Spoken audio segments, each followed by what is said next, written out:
Vice President of Programs for the World Monuments Fund. And I just want to start by welcoming some of our guests. Of course, His Excellency the Minister of Culture, the Ambassador of France, the Director of the State Board of Antiquities and Heritage, and the Governor of Nineveh, and of course all of our distinguished guests who are here today, and the media and the press.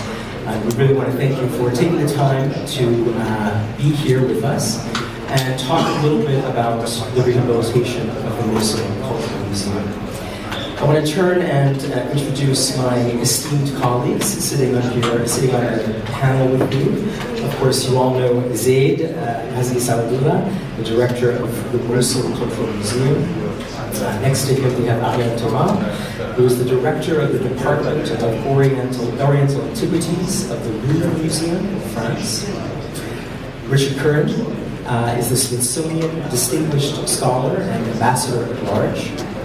And finally, Alessandra Peruzzetto, who is the World Monuments Fund Regional Director for the Middle East and North Africa.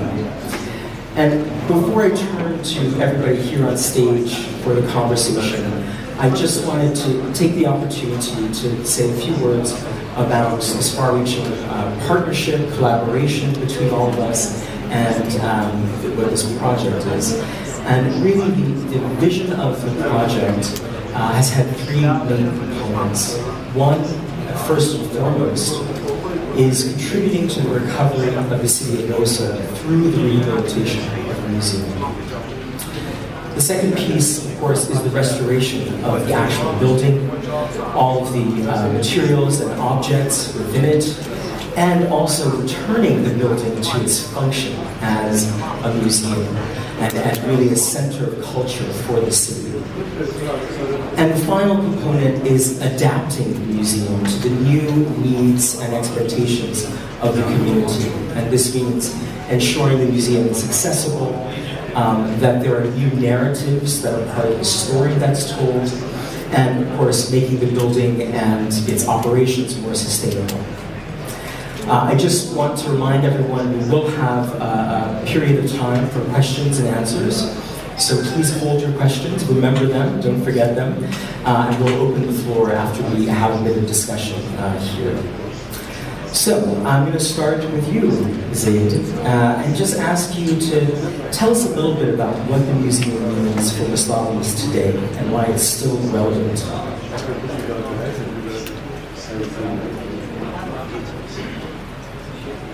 شكرا جزيلا. حقيقة المتاحف هي ذاكرة الشعوب الحية والتراث الإنسانية الخالد. إن المتحف الحضاري بالموصل الذي يعتبر ثاني أكبر متحف على مستوى العراق بعد المتحف العراقي في بغداد، كان في الحقبات السابقة من القرن الماضي واجهة حضارية وتعليمية وثقافية وسياحية عامة ولمدينة الموصل بشكل خاص من خلال الزيارات التي كان يقوم بها الطلبة بكافة مستوياتهم من الروضة إلى طلبة الجامعات والاطلاع على محتويات المتحف والاستماع إلى شرح مفصل عن تاريخ محتويات هذا المتحف، فضلا عن تاريخ الحضارة التي مثلت بلاد الرافدين وشمال العراق بصورة خاصة.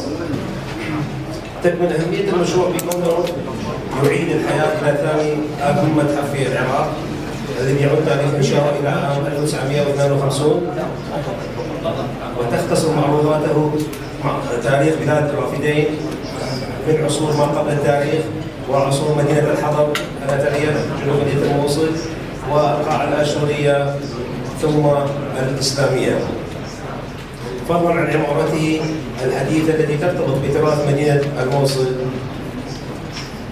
وما تحاكيه من تراث.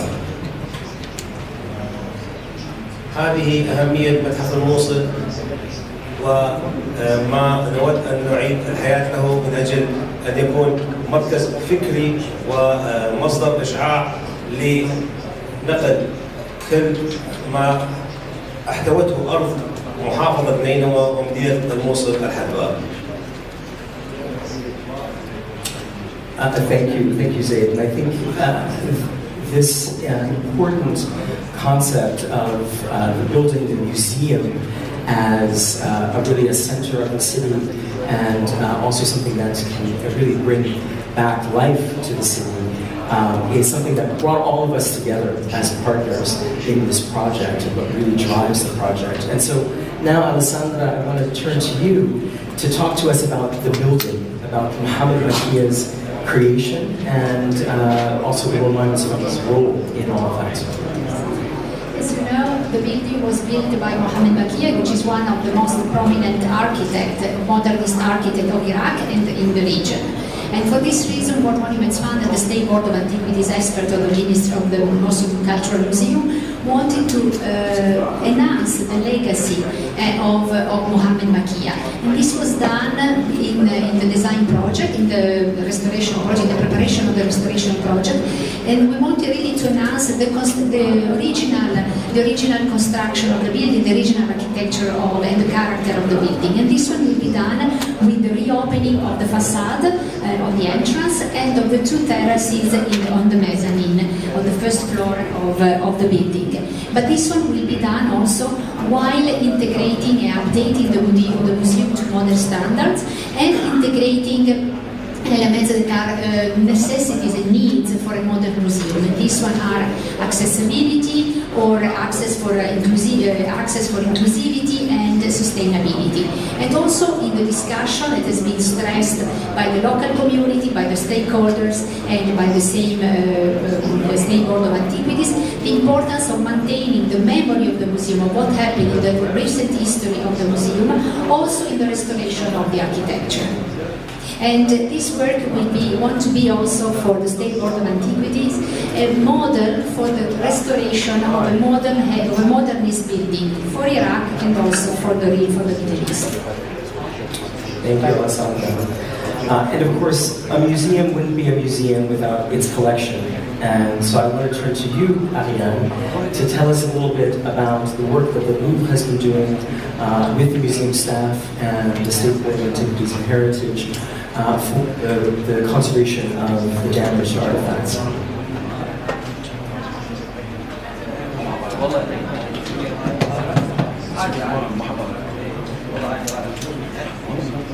Technical difficulties, 1 second.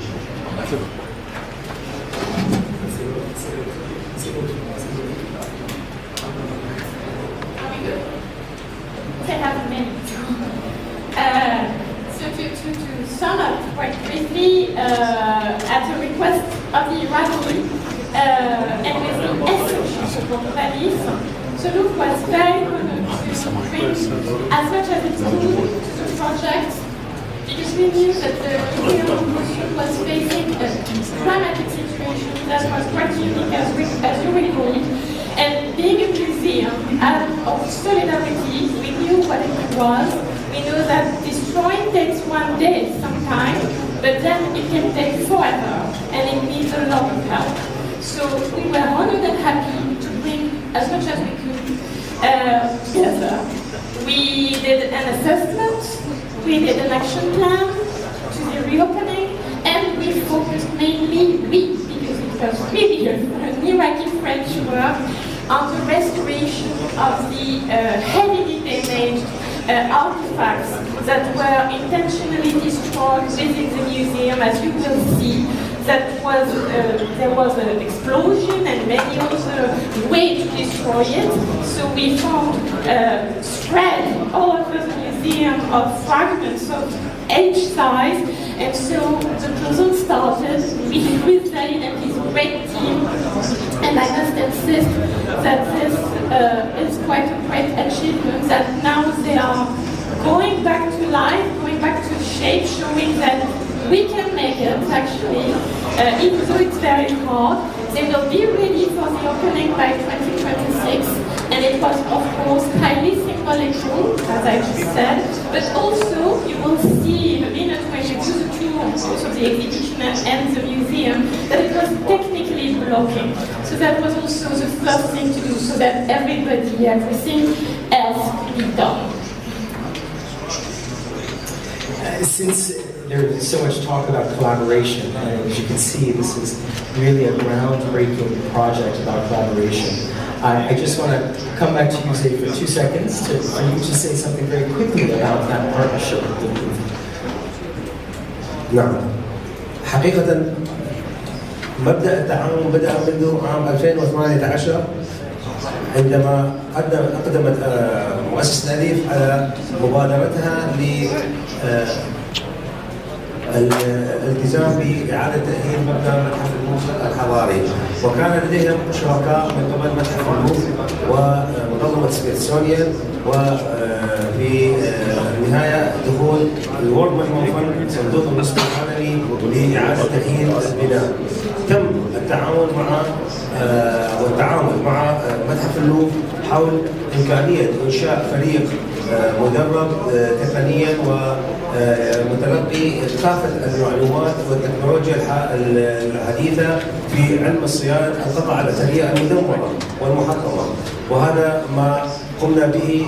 وخصوصا عندما واجهنا تحديات جائحة كورونا كان من المفترض أن يكون الفريق العراقي في متحف اللوفر يتلقى كل التدريبات ويتلقى كافة المعلومات، إلا أن جائحة كورونا أحالت دون ذلك، وتم التدريب عن طريق منصات الزوم على الإنترنت، واستغلينا هذه الفترة بجني الثمار الآن، بحيث أصبح لدينا الآن فريق متمكن ومتمرس في عمليات ترميم القطع الأثرية المحطمة من عمليات من خلال كيفية التعامل مع القطع المحطمة وجمعها ومن ثم أرشفتها وبعد ذلك وضعها في شكلها الحقيقي، بالاعتماد على الصور التوثيقية القديمة والاعتماد على ما هو مكتوب، لأن معظم الطلبة اللي عندنا هم مختصين قراءة النصوص المسمارية، وهذا ما سهل العمل لدى الفريق بشكل أكبر. الخطة كانت موضوعة بشكل دقيق جدا، بحيث يكون الفريق الفرنسي يقوم بزيارات عديدة لمدينة الموصل ومتحف الموصل كل شهرين، يأتي لمدة 10 أيام إلى 15 يوما للعمل في متحف الموصل، وجمعا إلى جمع الفريق العراقي، ومن ثم يتم وضع خطة دقيقة ومفصلة لما بعد مغادرة الفريق الفرنسي ليواصل الفريق العراقي عمله ووصوله إلى هذه المراحل المتقدمة التي إن شاء الله سترونها قريبا بعد انتهاء الجلسة في المتحف. نعم. Thank you, Zay. Thank you, Zay. And I want to come back to the content a little bit later, but I want to bring Richard into the conversation. And of course, one of the key aspects of any museum is management. You need management so that it functions well, so that the museum really serves its place in society, that it serves the community, and that it provides memorable lessons and educational experiences. And so, Richard, I thought maybe you could tell us a little bit about the role of the Smithsonian in all of this, and thinking beyond the restoration and the work that has to happen now to the future planning of the museum. Well, thank you, and thank you. It's great to be back in Mosul. The kind of partnership you see, you don't get the World Monuments Fund, the Louvre, the Smithsonian, and the Olive Foundation sitting together in the same room very often. This is a very rare occasion. And that's because this museum and what it represents was so important to Mosul, as we've said, to Iraq, and to the world. And the partnership doesn't come out of thin air. It comes out of years of collaboration, from academic and scholarly work to professional museology. As Ariane said, how can you sit by? So this collaboration from our part came as a result of a long-term collaboration with the Ministry of Culture, the State Board of Antiquities and Heritage, the operation of the Institute, the Iraqi Institute for Conservation of Antiquities and Heritage, where many hundreds of Iraqis have been trained in collection management, in conservation, in archaeology. And that has been the basis of collaboration. Zaid were the first graduates of that program. Mr. Saad here from Conservation, a graduate of that program. So there's a basis upon which to build. And I think that's why we're all proud to be here. As you say, going forward with the rebuilding of the museum will be a major work. Where we sit right now, when I first came to this museum in 2019, we would be in the water. There was water. Down the hall, I remember Zaid had shown me a photograph first, and when we walked in, I said, "What is that? Snow?" It looked like snow on the floor. I said, I know from being an American and in New York, I know what snow looks like. He said, that is 25,000 books and manuscripts burnt. And it was like snow and slush. And so our heart goes out to this museum, and I think that's why we think it's important. So as the building develops, as it's refurbished, the Smithsonian has been working with the Louvre. We'll continue to work together and develop a full curriculum for the museum staff here so this museum can be run in a professional, world-class way. And that means knowledge and conservation, and collection management, museum security, visitor services, education, all the kind of things you need to run a museum in that professional way. And we're hoping that our partnership with UZ, with the Mosul Museum, with SPAH, with the Ministry of Culture, and other partners will enable that to happen.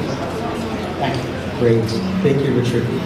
Two things you said that I think are very important. One, a world-class museum. I think part of our drive here is to really make this a center of excellence for Iraq and for the region, both as a functioning museum, but also as the project itself, that it's a model project. And the other thing that ties into that is the training that you spoke of. And I'd like to ask each of you in 30 seconds to just talk about how training has played a role in each of your pieces and components of the project. So maybe, Richard, you could just say 2 more words about that and we'll pass it on. Sure. Well, I think Ariane can talk more about the conservation training that's happened as a matter of the restoration that you'll see. But we've developed, during COVID, we taught classes using computers. We developed English capabilities. We did modules. Right now, our team is working with Zed and the Louvre, coordinate our training so that the staff gets what they need to do their job well for the citizens of Mosul, the citizens of the country, and those who will visit here in the future. Ariane, do you want to say a word? Well, 2 words. I would say that on the request of the Iraqi, we were honored to give training whenever it was useful, but also that we learned a lot because this is a unique situation. Zaid, would you like to say anything about the importance of training and the role that it's played in this process?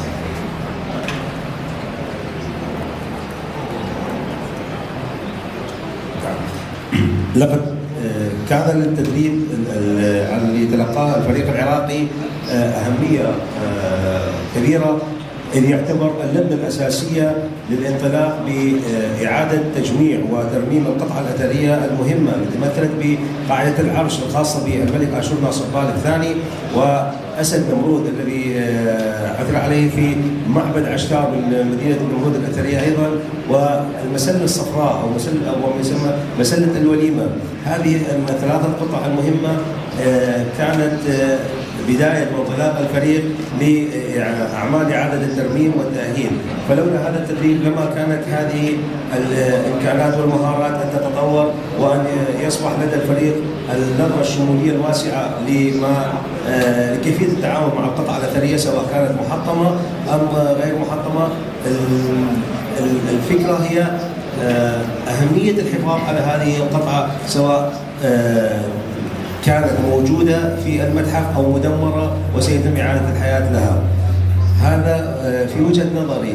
ولا ننسى أيضا التوجيهات والتوصيات التي كنا نتلقاها من الهيئة العامة للآثار والتراث من أجل المضي قدما في إتمام كافة الاجتماعات وكافة اللقاءات التي جرت بيننا وبين كل من جوانب الجهات المانحة والجهات التي قامت بتقديم الدعم اللوجستي والدعم المالي من أجل إنجاح هذا المشروع. Thank you, Zaid.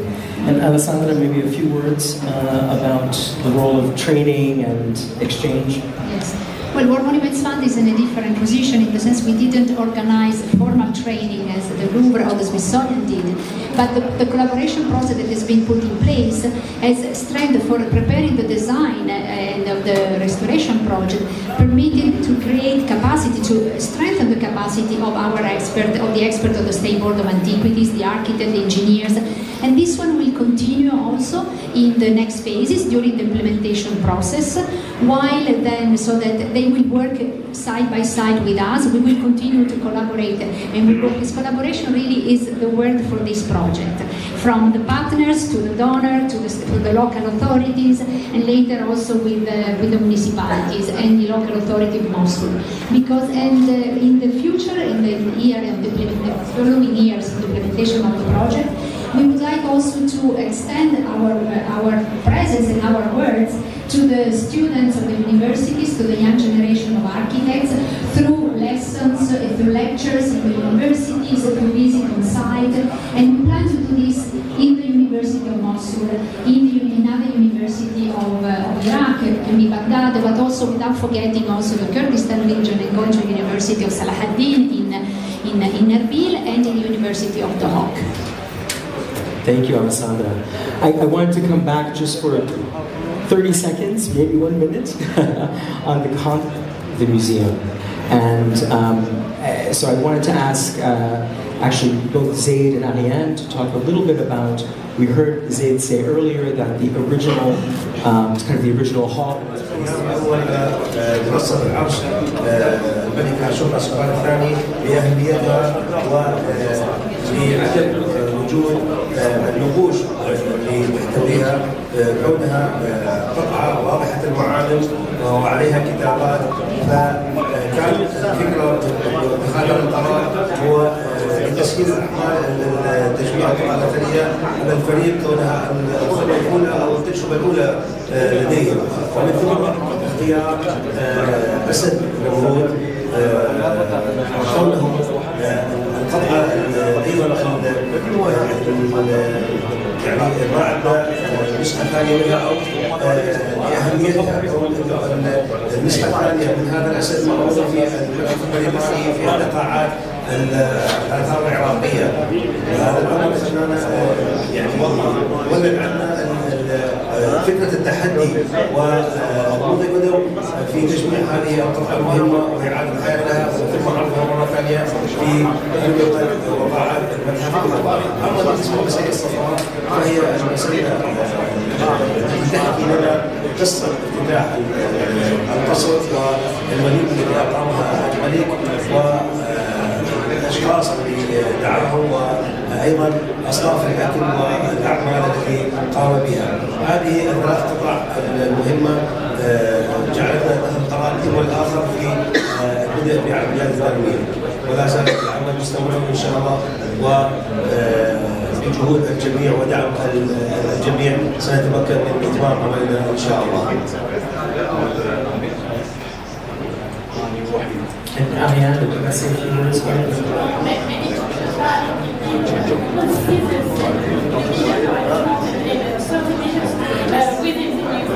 Extremely challenging, and I'm not so I really cannot say that about and this team, but it's quite extraordinary to see these objects that are now having a shape again, and the challenging aspect is also that you will explain this later, that you want to keep traces of what had happened to them. So of course this proceeding, and we will do everything that we have time maybe to develop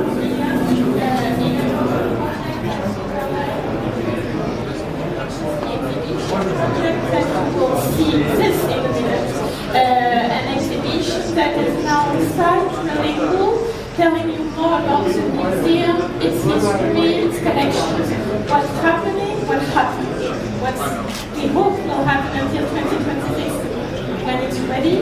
And so it goes with the catalog that is really cool, made with very and also a website that is also truly cool, which have even more content, and it's basically 3D interactive up because the exhibition was sold for the public. They didn't use the museum for 20 years and still needs to wait for 2026 to enter. It will then be on the external hands for the duration of the project and online for Zoom, copy. Great. Thank you, Ariane. And I just want to make one comment about the exhibition. That's one example.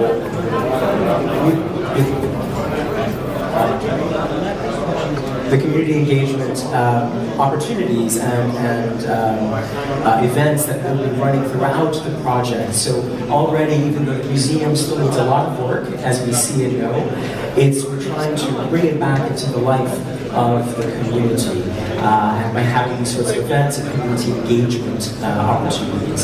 And one last point, of course, the museum is not an island in the city. So I wanted to ask Alessandra to talk a little bit about how we are also working to make sure it's part of the larger city in multiple ways. Yes, we like to speak about this project as a collaborative project, but also as a holistic project, where we not consider only the box of the museum, but also the larger landscape of the museum. So the hub of the museum will be an element for regeneration of the city. Regeneration because, as Jonathan said, the local community, we already try to call the local community into the museum with some with community enrichment activities that we did last year, with the concert that has been done in October 2021 in this museum, with the exhibition that there will be now, and also in the next future there will be also during the implementation process there will be continuous activities for the local community. And we hope that this one will really reintegrate the museum and will help the museum to regenerate Mosul, or at least this part of Mosul and the city in general. And it's also important that we work in the garden, because the green part of the West Mosul is also important as on the east side. So we want to make really a sort of belt of green parks that goes from the river, from the banks of the Tigris River, the municipality square, the garden of the museum, Shuhada Park, and the park that, sorry, I forgot the name, on the west of the museum. Great, thank you. Yes, perfect timing. But before we go to question and answers, I just want to give Zaid one last opportunity to say 2 words about what the rehabilitation, reopening to museum will mean to yourself.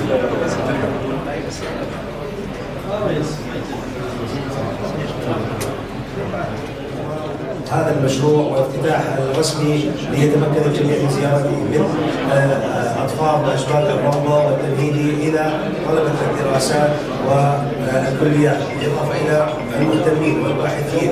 هناك مكتبه عملاقه سوف تعود ان شاء الله وستكون مركز الفكري والحضاري يهتم باستقطاب واستقبال المهتمين والباحثين من طلبه الدراسات ومن اساتذه ومخبرات، بالاضافه الى وجود المتحف يعتبر مرآة الشعب، فاذا كانت المتحف غير موجود فلا وجود لهذه المرآة، وبالتالي سيتحدث هذه المرآة حضاره وعراقه الارض التي يعيش عليها هذا الشعب. كما أود أن أضيف أن هنالك كلمة للعالم شيشرون الذي قال كلمته الشهيرة: يبقى جاهلا من لا يعلم التاريخ.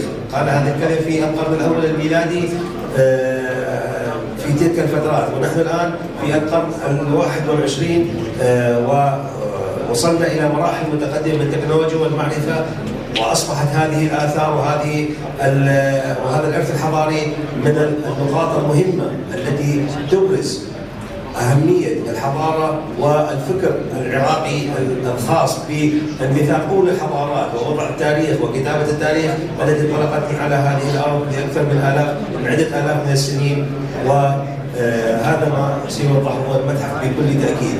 إضافة إلى أنه الواجهة السياحية التي تستقبل كل السواح الأجانب من شخصيات كبيرة ومن مسؤولين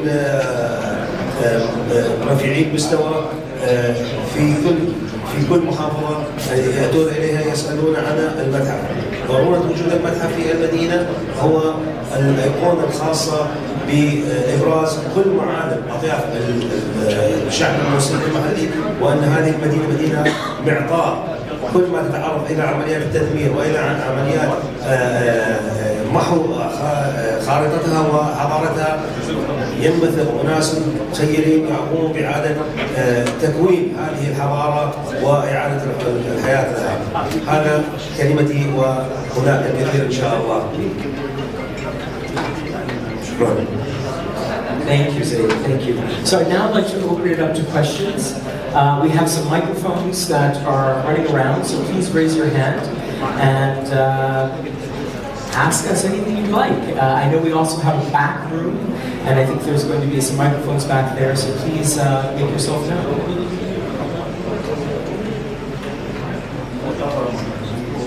A quiet group.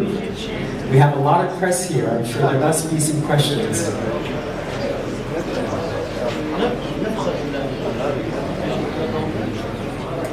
واستخدام التكنولوجيا الحديثة، بالتأكيد نحن نقوم باستخدام كل التكنولوجيا الحديثة وما توصل إليه عن صيانة القطع الأثرية من أجل إبرازها وإرجاع الحياة لها. أما فيما يخص تداول القطع الأثرية، هناك قطع كثيرة تم سرقتها قبل أعمال التدمير، وإنما عملية التدمير كانت غطاء لإخفاء عملية السرقة، والجهود مستمرة من قبل الهيئة العامة لآثار التراث برعاية الوزارة والحكومة المحلية وشرطة الانتربول. هناك ملفات مؤكدة حول القطع التي تم فقدانها أو سرقتها، تم تسوية كافة الجهات الأمنية بالإضافة إلى شرطة الانتربول من خلال قسم الاسترداد الموجود في دائرة المتاحف العامة، والبحث جاري إن شاء الله. I see a question there. Oh, do you want to say something? Sorry. We'll come back to you, sir.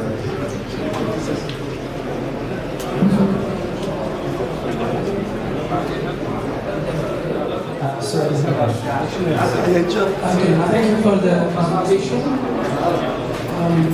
My query is we've been working for some conservation of the monuments of the artifact museum for the last 3 years.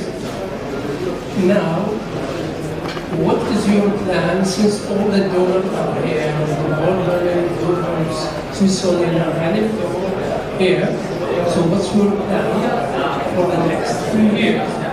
Is to leave the museum as a building as it is? What about the management? I mean, the people who will work in the museum, is it going to be left as it is?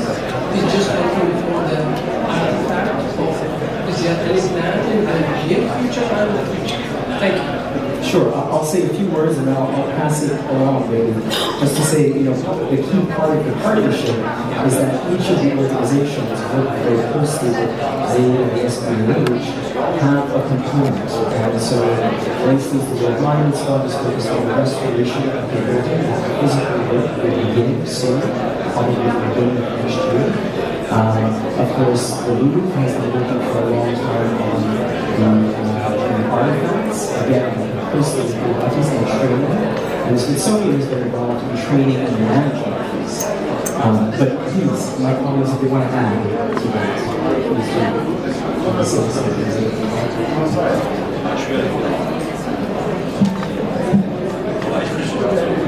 المعلوم ان متحف الموصل الحضاري تم تدريبه بالكامل ليس كبناء